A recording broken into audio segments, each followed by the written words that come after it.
There are two requirements to be a part of the Foundry. One of them is to have an idea, and one of them is to be coachable. Could you talk a little bit about those requirements and why they're important?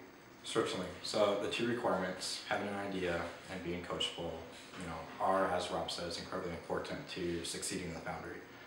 The first of which, having an idea, is important because it's the context from which we can train you.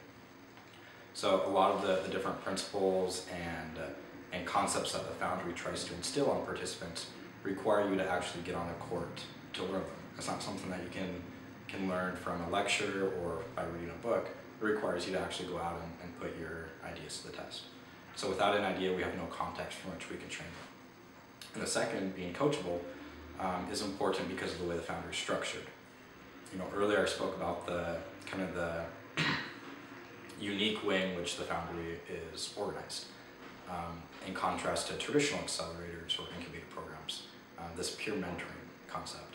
So you on a weekly basis are working with, probably 20 other individuals, receiving feedback, on the plans that you have for that week, the things that you accomplished in the previous week, your priorities and various problems that you're running into.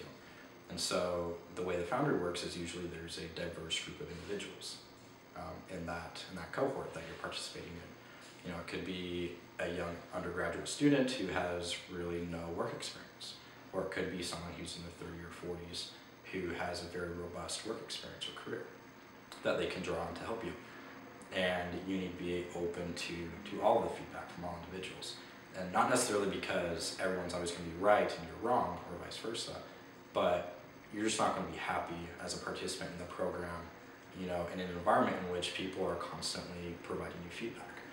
As an entrepreneur, you tend to, by throwing your ideas out into the world, everyone wants to always give you feedback. So just in general, being coachable is, first going to be important to your success in the Foundry, but also you're just not going to be happy if, it's just not going to be a place that you want to work at, if you're unwilling to be coached.